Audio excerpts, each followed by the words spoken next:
مولاي صل وسلم دائما أبدا على حبيبك خير الخلق كلهم نبوي سيرت سيد الكونين والثقلين محمد په دې خبرونه کې به تاسو ته د رسول الله صلی الله علیه وسلم د ژوند حالات په تفصیل سره وړاندې شي.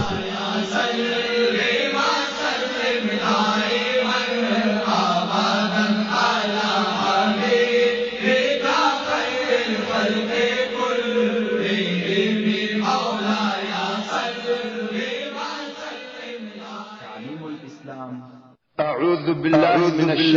الشيطان الرجيم بسم الله الرحمن الرحيم إن الحمد لله نحمده ونستغفره ونعوذ بالله من شرور أنفسنا ومن سيئات أعمالنا من يهده الله فلا مضل له ومن يضلل فلن تجد له وليا مرشدا اللهم أرنا الحق حقا وارزقنا اتباعه وأرنا الباطل باطلا وارزقنا اجتنابه أما بعد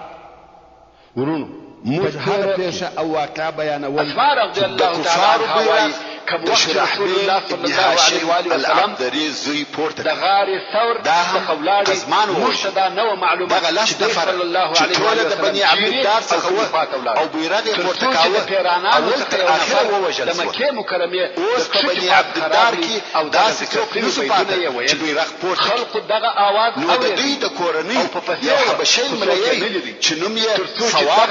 رادون د مکه مکرمه تر لوړې خوا او دیم رہی داسې ثبات او شجاعت ښکاره کوم وخت چې موږ خپل بادارانو هغه چې د مخه ووژل شو ډېر الله صلی الله علیه و آله وسلم بیرغ لوړ نیولی وو او جنگ یې کاوه چې دواړه لاسونه یې پرې سول کوم وخت چې رسول الله صلی الله علیه و آله وسلم د مدینې منورې و طرف ته غاړه او زګر نیولی ابو بريده چې غوښتل چې بیرغ مشر او رئیس په مخه ووژل شو چې هغه هم اصله دغه څه چې دا عمره یې ووژل رسول الله صلی الله علیه و آله وسلم او ابو بکر الصدیق رضی الله تعالی عنه ونی چې بیرغ او پورته د قریش هغه اعلان کفارو بیرغ یو جایزه واخلي لویدلې پاتې کوم وخت چې د رسول الله صلی الله علیه و آله وسلم سره جنگ په وخت کې او د کفارو مشرانو سره وویل پر هغه ځای که جنگ پر دغه قسم روان وي زموږ شکست مسلمان شو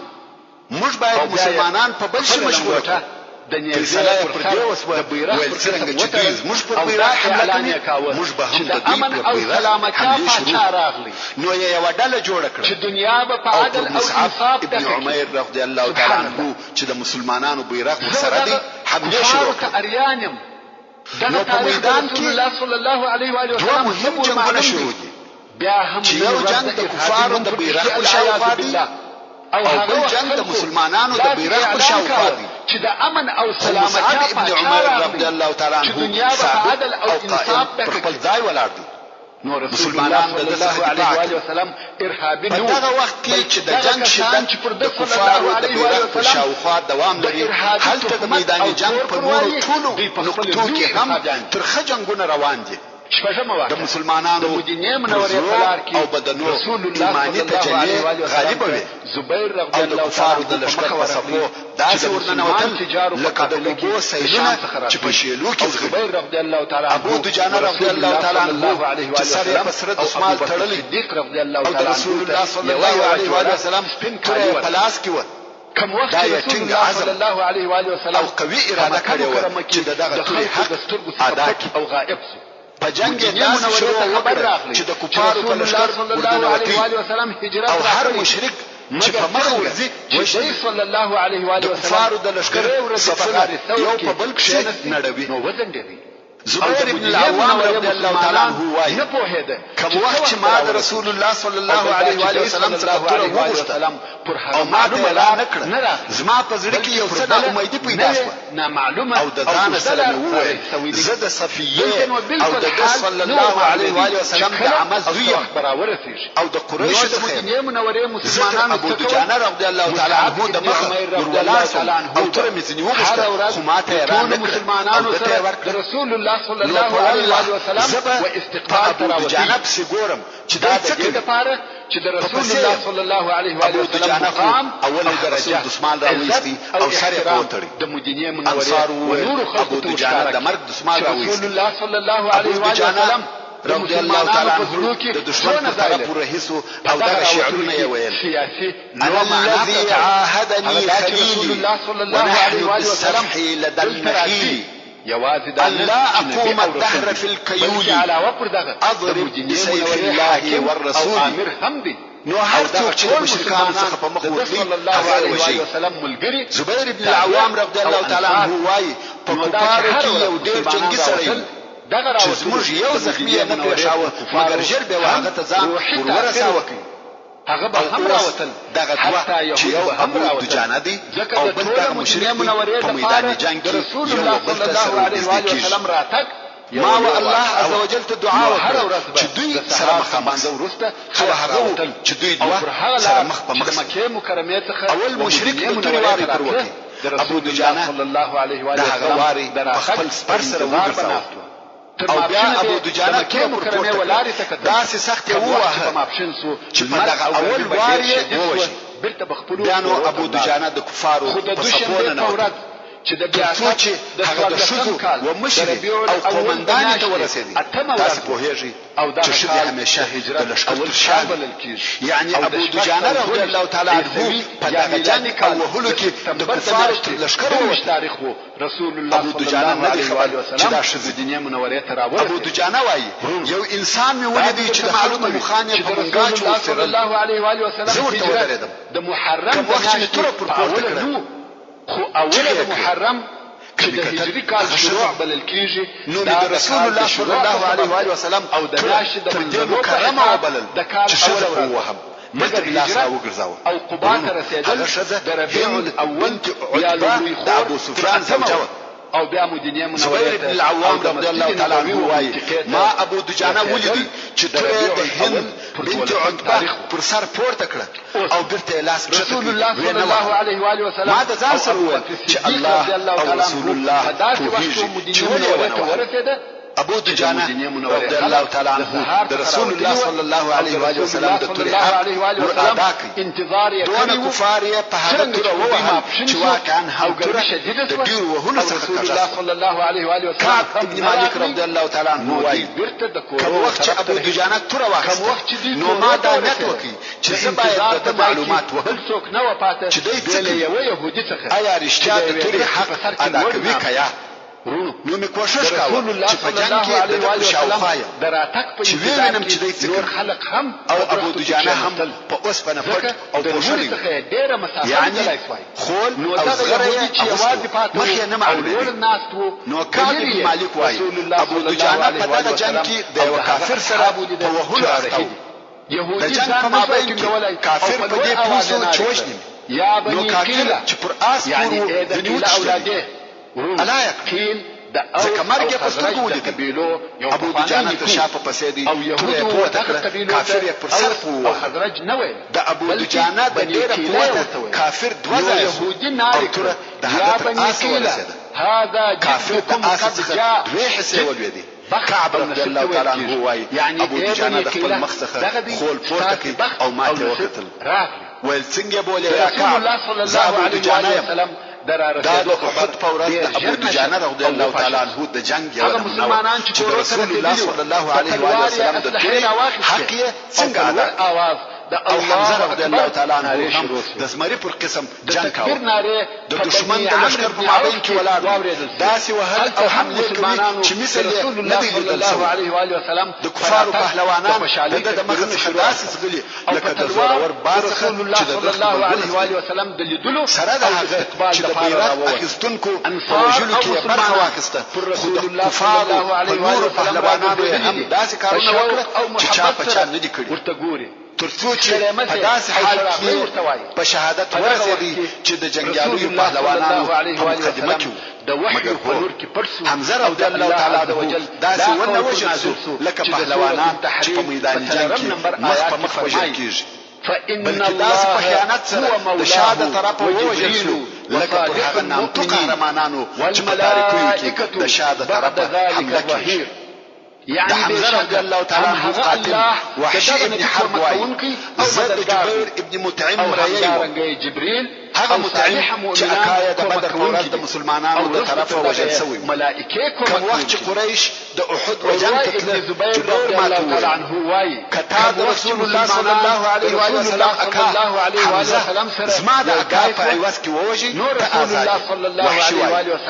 زه چې یو حبشي ځوان وم او په نیزه مې داسې بشر کول چې ډېر لږ په زما وارې خطا کېدی او مې دا سودا قبول کړه او په میاشت کې د خپلې ازادۍ دپاره راووتم اوس چې دوه لښکره سره مخامخ او یو ځای شوه نو زه د جنګ و میدان ته د حمزه د وژلو دپاره وداخل سوم او په هغه پسې ګورم کوم وخت چې مې دی د خلکو په مابین کې ولیدي لکه هغه قوي اوښ چې خلک یوې او بلې خوا ته چپه کوي دا د وحشي وینا زه را نقلوم کنه زه د سیدنا حمزه رضی الله تعالی عنه په باره کې داسې مثالونه نسم او په هغه کتاب کې چې زه دغه بحث ځینې را نقلوم هم عینا دغه الفاظ لیکلي وو نو وحشي وایي هېڅ شی یې مخته نه سوای درېدلی وایي والله ما د ده دپاره ځان تیاراوه او دی مې په کار دلته نو ټول خلک د یوې درختې چې یوې ډبرې تر شا پټ پټ کېدم چې ما ته رانږدې سي او وارې پرې وکړم په دغه وخت کې سبا ابن عبدالعزا تر ما ورته ټول خلک حمزه رضی الله تعالی عنه چې هغه ولیدي ویل دا د مخه سه یبنه مقطعة البذور ځکه د دغه سبا مور چې د مجنیان سره ټول تاریخ کې وحشي وایي سبا ابن عبدالعزا داسې ووهه لکه سر چې په خپله په هوا وحشي وایي خپلې نیزه مې څو واره وښورول چې د خپلو نښانه څخه مې ښه اطمینان حاصل کړي نو مې تر وغورځول نیزه د سیدنا حمزه رضی الله تعالی عنه په شانه نوتل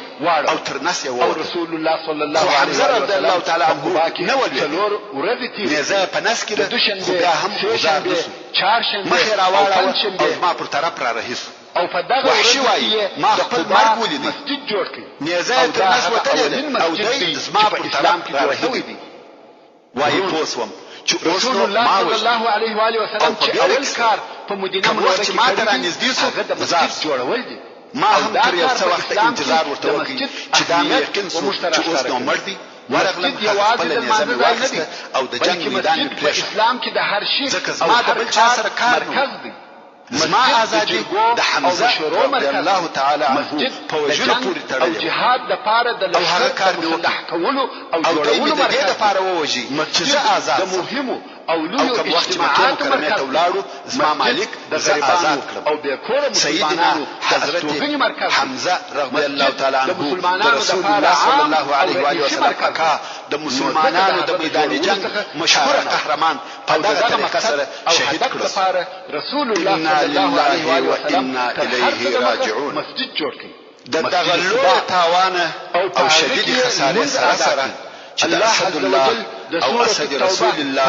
حمزه ابن عبد المطلب رضی الله تعالی عنه په وژلو مسلمانانو ته ورسېده دا هم مسلمانان په ټول میدان جنگ مسلط ابو بکر عمر بن الخطاب علي بن ابي طالب زبير بن العوام مصعب بن عمير طلحه بن عبيد الله عبد الله بن جحش سعد بن معاذ سعد بن عباده سعد بن ربيع انس بن نضر رضي الله تعالى عنهم اجمعين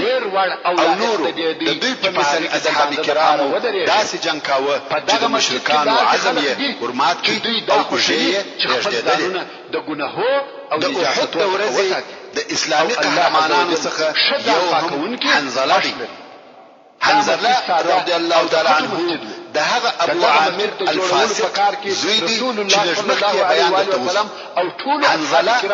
په دغه شپو کې تازه واده کړی و او په لږ وخت د شنبې په ورځ سهار چې د جنگ غږ او نارې واورېدې د خپلې ښځې د غېږې څخه ووتی او فورا د جهاد پر طرف رهیسو. کوم وخت چې میدان جنگ ته ورسېدی د مشرکانو د لشکر پر طرف رهیسو. د مشرکانو د لشکر په صفو او تدارو کې په جنگ کولو ورهید ترڅو د کفارو مشر ابو سفیان ته ځان ورسول. خریب وخت چې ابو سفیان ووژل مسلمانانو ژوند الله عز وجل د هغه تر وژلو د مخه کوم وخت په قباء کې د رسول الله صلی الله علیه و سلم پنځمه ورځ ابو سفیان یې تر پورته اوس چې وهي شداد ابن الاسود کافر صلی الله علیه و سلم او د په شهادت ورساو. هغه هم د اسلحه او تور سره یا د جنگ تر تمامېدو وروسته چې رسول الله صلی الله علیه و سلم د مبارک جسد ولید نو یو حال کې سپور سو تاسو دغه ملګری ته ملائکه وسلم کوي تاسو د معلومات وکړي د مدینه منورې په طرف رهیسو. نو یې د شدت څخه پښتنه وکړه. هغه ویل د په دغه شپه کې یو ځای کې د منورې خلقو او د جهاد مخه چې واردی ویل غسل کول او وروت او اول هغه څوک چې د جماعت چې رسول الله صلی الله علیه و آله وسلم ودته کتل مخې ځنیواره رضی الله تعالی صحابه کرام پښتنه وکړه چې یا رسول الله ولې مخځنیواره رضی الله تعالی رسول الله صلی الله علیه و آله وسلم وفرمایي اول منظره وی زوجه د حور العين ورسره دي. نو د دې جهاد څخه ځینې علما وایي چې د جمعې شهادت او د جنت یو دادی چې نفر به تر سرويشتو کم نه جهاد فی سبیل الله برکت دی چې هر څونه ګناهکار انسان په ټول لحظو کې جنت ته رسي. دا د الله جل جلاله سره بیع او معامله ده. چې خلق دي هغه د غشو مشترکو ډله چې رسول الله صلی الله علیه و آله وسلم پر هغه کوچنی غره کښنولې و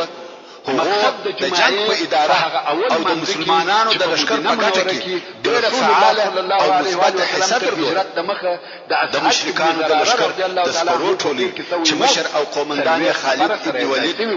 او ابو عامر الفاسق معاون و درې واره شدیده حمله وکړه چې د اسلامي لشکر دغه چپه طرف مات کړي او د شاده طرفه پر مسلمانانو حمله وکړي. د جمعې د چې په دې ډول سره د مسلمانانو د لشکر په صفو کې بلبله او بې نظمي راوړه او د کفارو د لشکر په مابین کې محاصره کې د سالم ابن عوف ادا کړ.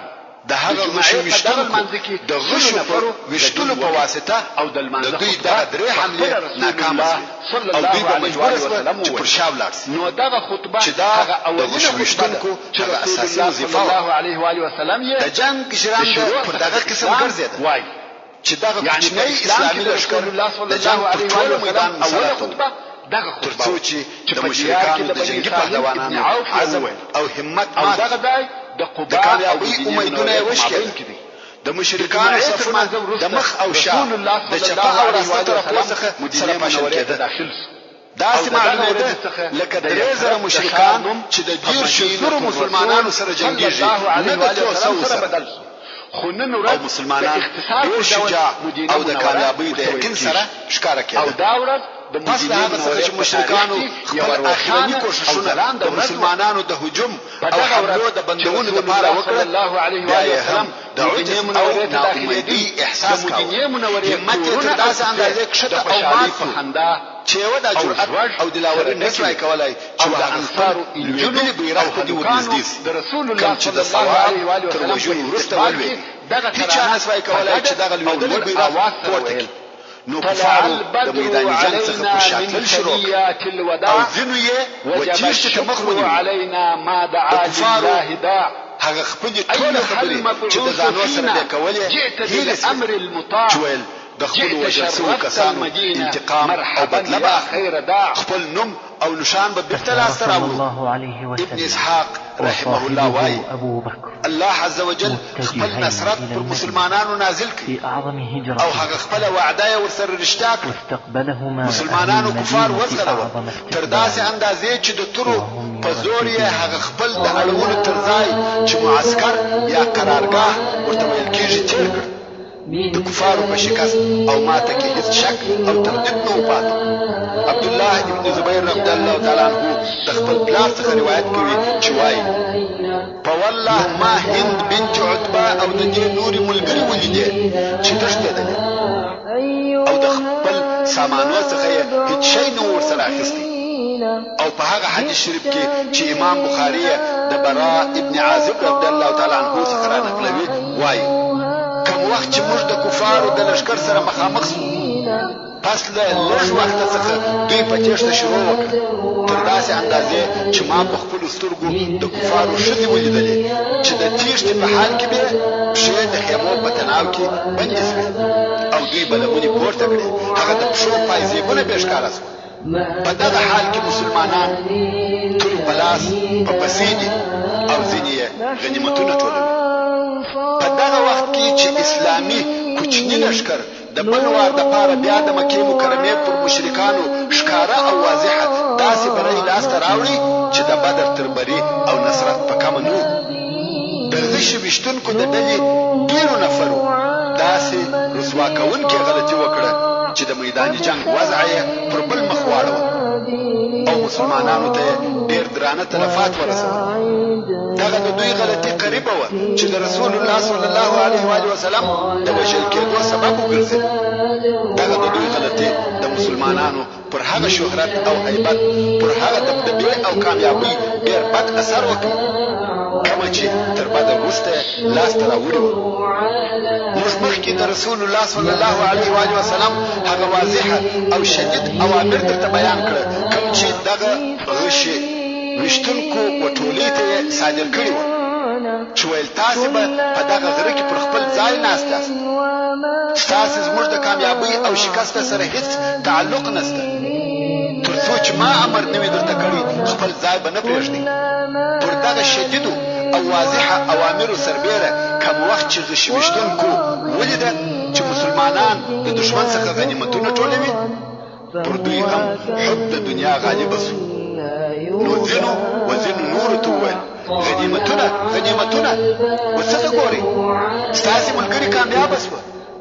د دوی مشر او قومندان عبدالله ابن جبیر رضی الله تعالی عنہ د رسول الله صلی الله علیه و آله وسلم اوامر ورپه یاد کړل او ویل ایا هغه مو هیر شوه چې رسول الله صلی الله علیه و آله وسلم درته ویلي وه؟ مګر ډېرو کسانو و دغه یاد اوري او امر ته غوږ ونه نیوی او ویل یا والله موږ ورځو چې په غنیمتو کې حصه واخلو. بیا نو 40 نفرو د دغه غشي ویشتونکو څخه خپل ځای پرېښاوه او د مسلمانانو د لښکر سره یو ځای شول چې د غنیمتو په ټولولو کې حصه واخلي. په دغه ډول سره د مسلمانانو د لښکر شا بې له ساتونکو پاته شو. هلته پر غره باندې فقط عبدالله ابن جبیر رضی الله تعالی عنہ او 9 نفره نور د ملګري پاته شو. دوی دا عزم او اراده وکړه چې موږ به دا ځای تر هغو پورې پرې نږدو چې رسول الله صلی الله علیه و آله وسلم اجازه راته کوي او یا به ټول وژل کېږو. کوم وخت چې دغه غشي ویشتونکو خپل ځای پرېښاوه دا د خالد ابن ولید دپاره یو طلایي چانس او موقع وه. په دغه وخت کې چې خالد ابن ولید لا نو مسلمان شوی او د کفارو په لښکر کې دغه مرو د ټولۍ قومندان و چې د مدینې منورې مسلمانانو د جنګ په وخت کې الله صلی الله علیه و آله وسلم وهغه غره موجود و کوم چې هلته او رسول الله صلی الله علیه و آله وسلم په امر د مسلمانانو رسول الله صلی الله علیه و آله وسلم هر وخت چې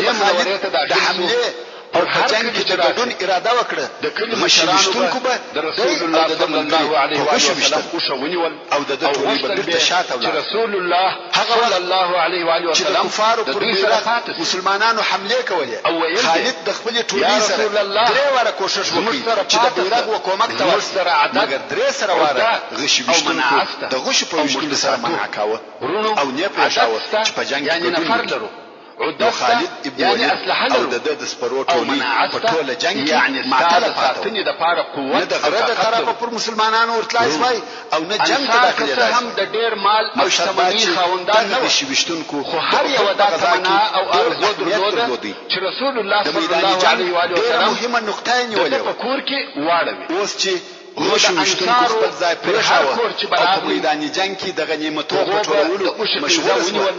خالد ابن ولید چې دغه لحظه په انتظار ولاړ او مناعت چې هغه غشي وشتل کې رسول الله صلی الله علیه وسلم ورته ویل شریعت خپل ټولي امر کړ چې دغه غره ته ځي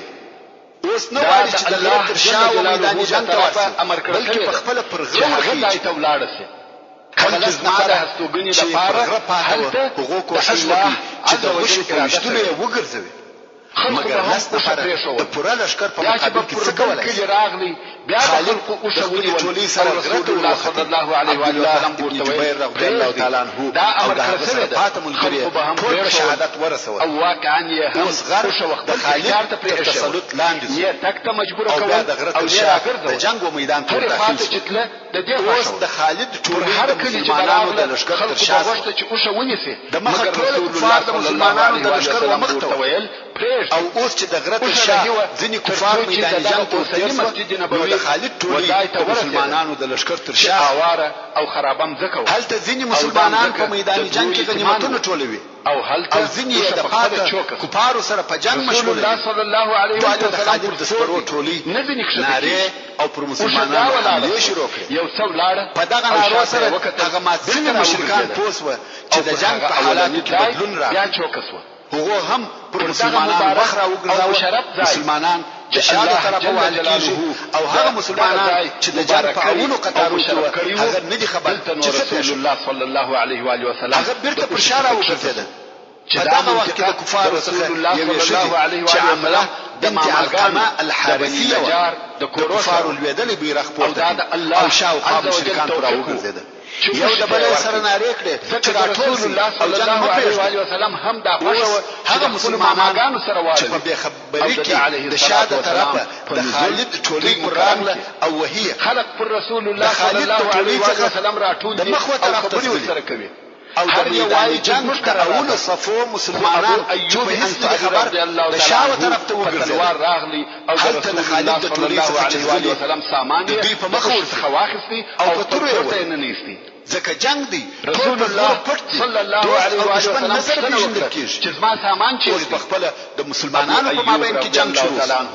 هغه د بل خوا مسلمانان د مخ او د شاده صلی الله علیه و سلم و فرمایل مسلمانان د میدان جنگ په مابین کې داسې سو یعنی سره د ژرندې د سامان سره په مابین کې چوي نو د رسول الله صلی الله علیه و سلم د استوګن شرافت څخه وال کیږي د ابو ایوب انصاری رسول الله صلی الله علیه و آله و سلم د مسلمانانو د کوچنی زراره رضی الله تعالی عنہ را لشکر تر شاوله رسول الله صلی الله علیه و آله مسلمانانو قهرمانانه جنگ او د کفارو تیښته بیانو د اوشر جناب بره هغه سره و او په پورا رسول الله صلی الله علیه و سلم د خالد ابن ولید چې د امزکه د چا ده د مسلمانانو تر شاوله ویل سو چې د دوی ایمانو ده د رسول الله صلی الله علیه و سلم ومخته دوی لاروي د ایتمان چې یا په ډیره چابکي سره خپل ځان او دا نه نفر ملګری د امان او پټ ځای ته رسېږي هغه ویل یا رسول الله محاصره سوی لشکر به تقدیر ته رسول الله صلی الله علیه و سلم هغه ورته پیښ یا او یا چې خپل ځان په خطر کې واچوي خپل پاشلو اصحاب تورنار کې چې د صلی الله علیه و سلم پر شاوخوا راټول سي بیانو رسول الله صلی الله علیه و سلم امر وی جبهه جوړ پر دغه ځکه چې د هغو په واسطه خپل محاصره سوی لشکر په مدینه منوره کې دغه اوسنۍ مسجد ولور ته بوزي او المنزونه پکې ادا کوي د رسول الله صلی الله علیه و سلم مثل شجاعت او عبقریت وزلیږي بل وما سره خپل اصحاب کرام حرام ذکر عباد الله هغه مبارک صلی الله علیه و سلم په هدی چې د اواز به مسلمانانو د مخه مشرکان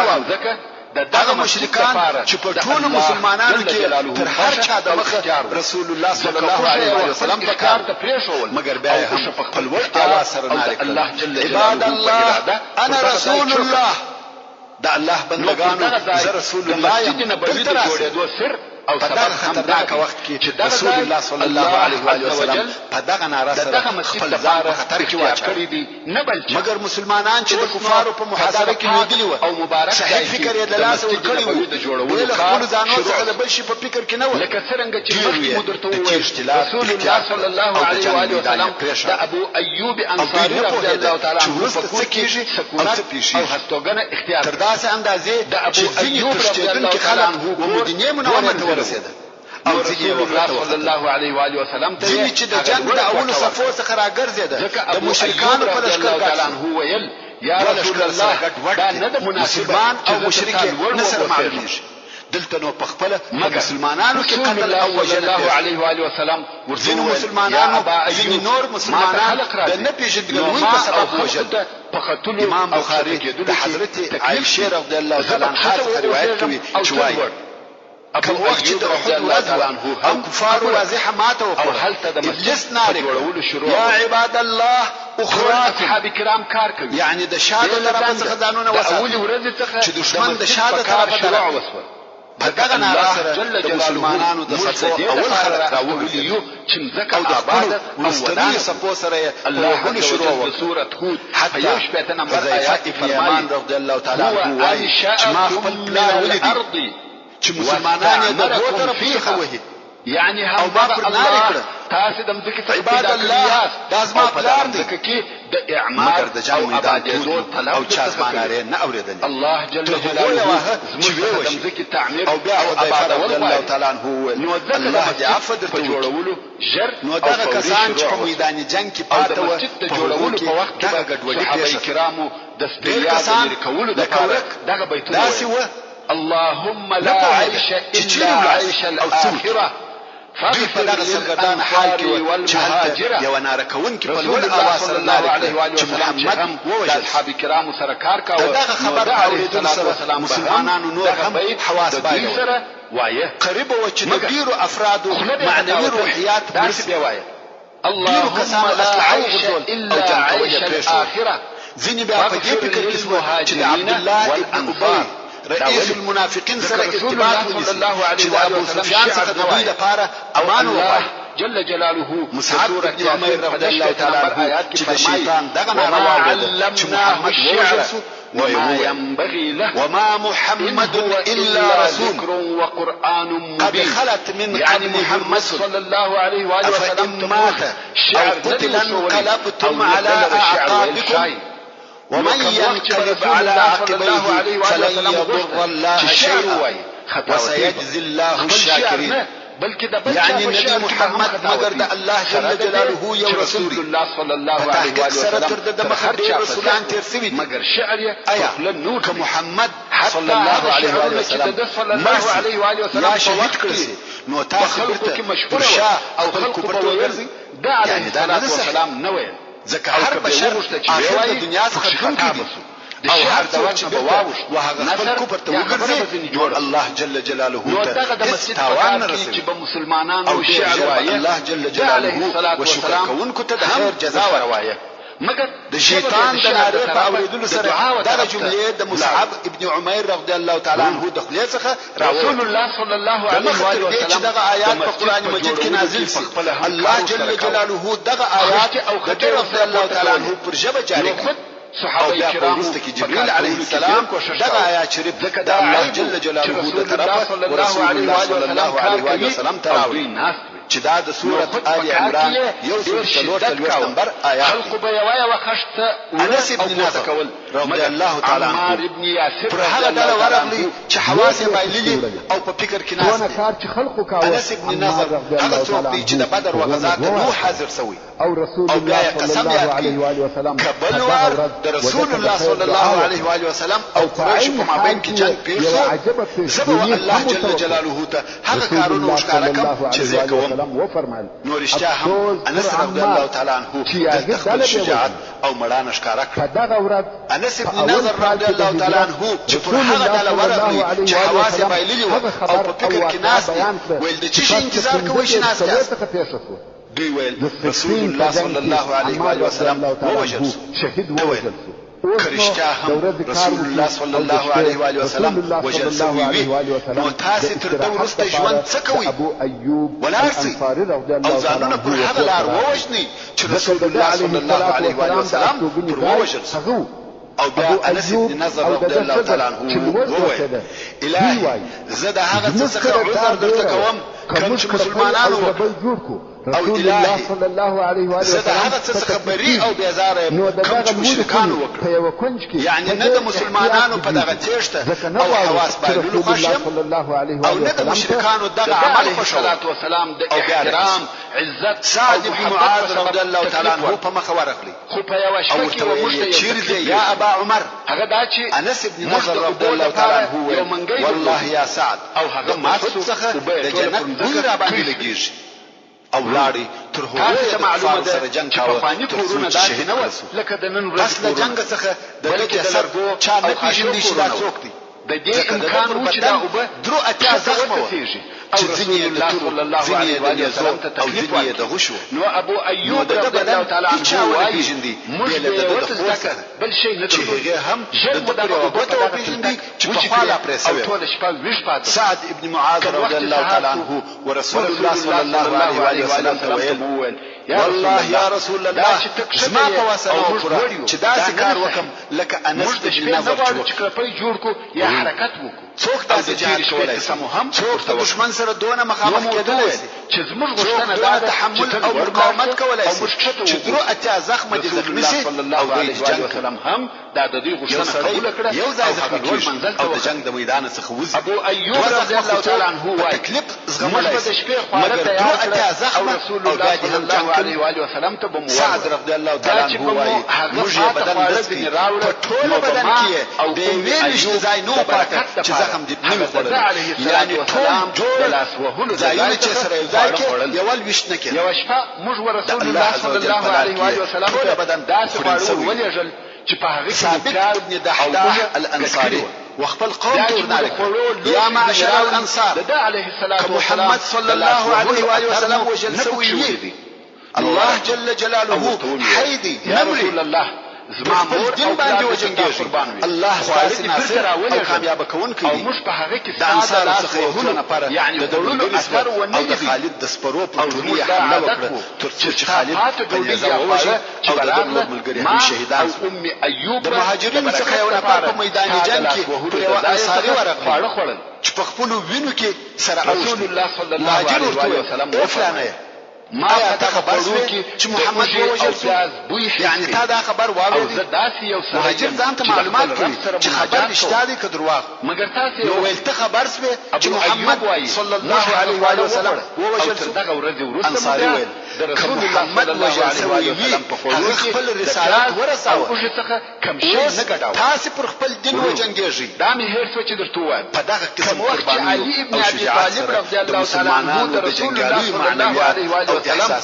د امانتو د رسول د پاره په مکه مکرمه او تدبیر بیرته راوګرځي مدینه منوره ته راغلی نو یا هغه د تسلیمېدو علي ابن ابي طالب رضی الله تعالی ابن ابي سره رسول الله صلی الله علیه و آله وسلم افکار د دماغ ویست خپل اسلحه واخیسته او د مشرکانو پر لشکرو یې حمله شروع صلی الله علیه و آله وسلم چې د قیادت مرکز ته د امانتونه د حقوق عین وخت دا معلومات هم ورته وسوه چې هغه د رسول الله صلی الله علیه و آله وسلم د وجل کېدو خبر هم یو جوړ شوی رسول الله صلی الله علیه و آله معلومات د دې قوت او همت نور هم ورزیات کړي پس له هغه څخه خو چې د ټول خلکو امانت او ټینګ مقاومت څخه امانتونه هغه محاصره څخه خلاص و بیا به ویل په قرار د خپل مرکز پر شاوخوا سره جمع کېده یا والله هلته د صحابه کرامو په جمله کې یو بل درېمه ډله هم و علي ابن ابي طالب رضی الله تعالی عنه دونه مهم نو پر بجله د رسول الله صلی الله علیه و آله وسلم د ساتل څخه او چې دغه کې د محاصره په ماتېدلو او رسول الله صلی الله علیه و آله وسلم د ځان پر رسول الله صلی الله علیه و آله وسلم او حمله شروع ابن الحارثه چې دغه د مقدمه کې حضرت ابو بکر صدیق رضی الله تعالی عنه صلی الله علیه و آله وسلم حضرت علی ابن ابي طالب رضی الله تعالی عنه په کور کې لوي سوی وو که څه هم دوی د جنگ په اولو صفو کې و خو کوم وخت چې رسول الله صلی الله علیه و آله وسلم په مبارک ذات خطر حس کی زید ابن الحارثه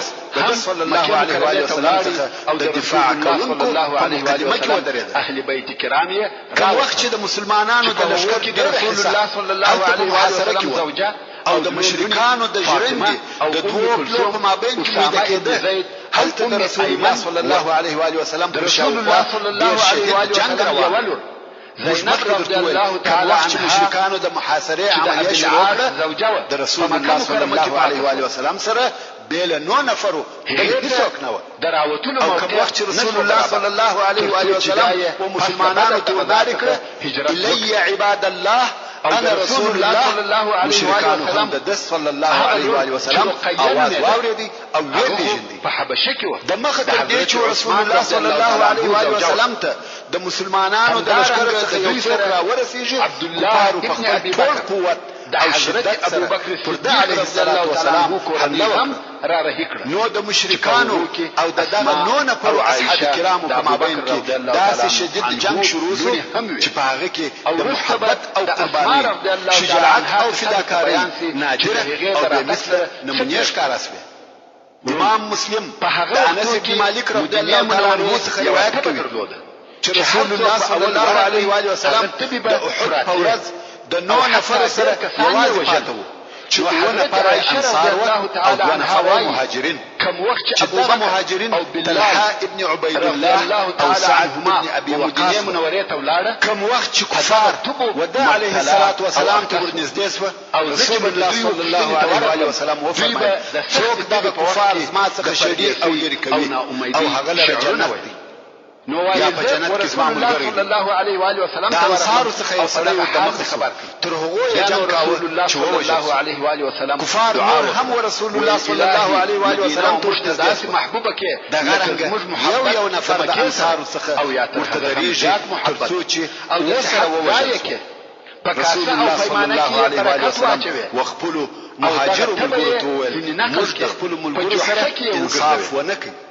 او د هغه ونه پرو انصارو اخري نفر عماره ابن یزید ابن سکن رضی الله تعالی عنه چې وجه د هم تر هغه جنگ وکړي چې زخمونه یې ډیر شو او پر ځای ولوي د مکه مکرمه د عماره ابن یزید رضی الله تعالی عنه دوام وکړي تر غزارېدلو محترم ورسته فقط رسول الله صلی الله علیه و وسلم د هجرت او دوه قریشي ملګري پاده شپو هدلو د امام بخاری او امام مسلم د ابي عثمان رضی الله تعالی عنه څخه روایت کوي چې وايي ځان پوکو د احد د ورځې په ځینو وختو کې رسول الله صلی الله علیه و آله وسلم سره بیل طلحه ابن عبید الله او سعد ابن ابي وقاص رضی الله تعالی عنهما بل هیڅ نه وفات چې الله جل جلاله د رسول الله صلی الله علیه و آله وسلم وژوند هغه مشکل ترين وخت او ساعت د دین احکام او کفار ته یو تلای چانس چې په لاس سره مخامخ وي خو مشرکان یا دین او عقیده دغه تلای موقع او فرصت څخه په استفاده کولو کې هیڅ سستی او تنبلی ونه لري غواړي چې دغه وخت څخه اعظمي فائدہ واخلي مسلمانانو دا فرض نو یې خپل حمله ټول او رسول الله صلی الله علیه و آله وسلم ته متوجه قرباني کی او په دې امید چې دی علیه الصلاه والسلام د بین یوسف تجارت په دغه وخت کې عتبه ابن ابي وقاص چې د سعد ابن ابي وقاص رضی الله تعالی عنه ورودي او مشرک دی کون کې رسول الله صلی الله علیه و آله وسلم په دبره وشت چې معنوي او دبره رسول الله صلی الله علیه و آله وسلم پر مخ ومشته هغه قوت رسول الله صلی الله علیه و آله وسلم دراسته طرف پکشته زامه کې هغه غاښ چې په عربي کې رباعیه او اخلاق پورې لاس او رباعیه هغه غاښ دی چې د نیش او د مخ د دوه جوړه غاښو په مابین کې دي چې عبارت او د رسول الله صلی الله علیه و آله وسلم لاندې شونډه زخمی شو بقا په دغه وخت کې عبد الله ابن شهاب الزهري کافر ورسول الله صلی الله علیه و آله وسلم ته ورده مخصو په عقیده کې مسترد او بے پرواوي یا زموږ په اصطلاح چې دوی نه هغه په غرور د بل طرف څخه یو بل حاسد او عنید د اسپور عبد الله ابن قمعه ملعون راغی د تصدیق لپاره پورته کړ رسول الله صلی الله علیه و آله وسلم یې واری وکړ تر په نن شدت او قوت د رسول الله صلی الله علیه و آله وسلم طرفه د حق څخه لري یو ملت رسول الله صلی الله علیه و آله وسلم د طرفه یو پر بل سربېره اغوستي وي نور ملتونه او وطنونه به ځان تابع ګرځوي د پریکېدو تاثیر ونه او واقعیت کې دغه ملت په مګر واري ډېر قوي او شدید بربادي پر یوې ناشته زیات رسول الله صلی الله علیه و آله وسلم او بربادي څخه شکایت کوي یا نشل دغه کافر لعنت الله علیه په څونه قوت سره رسول الله صلی الله علیه و آله وسلم وهلی وو چې د هغه وکولو څخه تر یوې میاشتې زیات د رسول الله صلی الله علیه و آله وسلم وزه خوږېده نه د غافل او کم عمر انسان ام قبعه ملعون نور او رسول الله صلی الله علیه و آله وسلم په ډېر قوت او شدت سره سره قرباني اول واخله زه ابن قبعه دغه رسول الله صلی الله علیه و آله وسلم چې خپل مبارک مال او ویني پاکولې ورته ویل أقمعك الله يعني الله الله عز وجل رسول الله صلى الله عليه وآله وسلم دغه دعا قبول کړه د مکه مکرمه څخه چې دغه جنگ څخه خپل کور ته لاړی نو الله عليه وآله وسلم هجرت ووتی د پسله چې دغه په یو لاش ګرځیده د هلته ورسره د وطن په مابین وردن او ضایع کول د پسو څخه مالونه او کورونه وزګړي پر اعلان مش په اصطلاح او په سر داسې وه چې د لاش څخه لاندې واچو حقیقت کې په ګیلېدو لاندې ولوي ټک ټک او مردار ځکه نو دغه ابن قمعه چې دوهم وار بیا په قوت سره بطوره پر سر ووهه د هغه خول چې د اسودو د زنځیرانو څخه جوړ شوی وو او د رسول الله صلی الله علیه و آله وسلم پر سر وو د یو زنځیر دوی حلقې یا دندانې د رسول الله صلی الله علیه و آله وسلم په سر باندې رسول الله صلی الله علیه و آله وسلم رسول الله صلی الله علیه و آله وسلم ولاړ دی سره دې چې پر رسول الله صلی الله علیه و آله وسلم د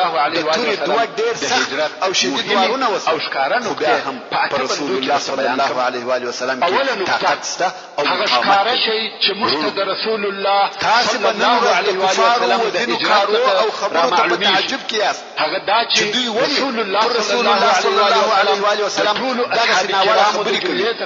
خدا د تعجب او د تعجب ځای نه تاسو رسول الله صلی الله علیه و آله وسلم د ژوند الله صلی الله علیه و آله وسلم د شیطان نوکرانو زموږ د لارښوونکي نور سره صلی الله علیه و آله وسلم د ابو بکر الله عز وجل خامخا خپل دین د مغالبه کړی او غالبه کړی د سپوږ په اسمان تعالی عنہ یا وایي د سپوږ دریاب نه مدار الله صلی الله علیه و سلم کوم وخت چې رسول الله صلی الله علیه و سلم مبارک علیه و سلم او په سر کې زخمی رسول الله صلی الله علیه و سلم او لایق مبارک مخصخه ویني پاکولې او ویلي څنګه به هغه قوم خلاص او کامیاب شي چې دوی د خپل نبی رسول الله صلی الله علیه و سلم په خپل مرضی چې دغه نبی او الله امامت لپاره ابو بکر رضی الله تعالی عنہ د سورۃ آل عمران په یو سل اتمش نمبر آیات کې فرمایي خلق د المانزه امامت ليس لك من الامر شيء او يتوب عليهم او يعذبهم هذا صحيح حديث فانهم رسول الله صلى الله عليه واله وسلم فرمایي كما حالت خلیل پیدا کولای صلی الله علیه و آله وسلم فرمایي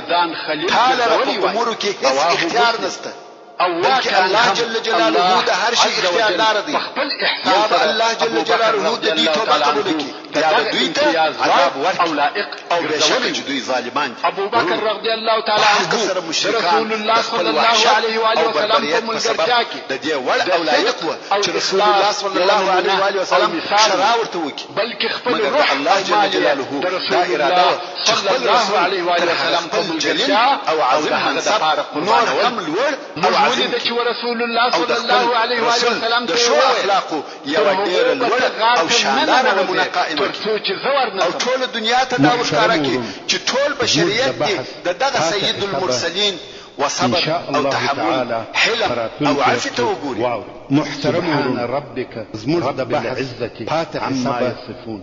إن شاء الله تعالى والحمد لله سبحان ربك د اسلام د مبارک دین بشپړ تعلیمات وسلام على المرسلين والحمد لله رب العالمين. د اسلام د مبارک تعلیم الاسلام رادیو ستاسو د ذهنونو روښانه کوونکی نبوي احادیث 9.9 FM کندهار.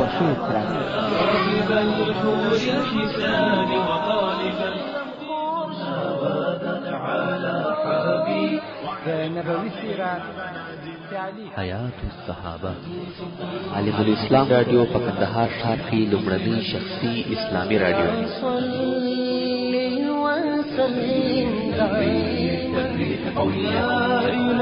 په دې ښکلي او ښایسته کې د ژوند شیبې تېرول عالم الاسلام رادیو د هیلو او خوښیو سرچینه د کامیابۍ راز د الله جل جلاله په عبادت کې نغښتی دی. زمانہ لري دوام تا بنا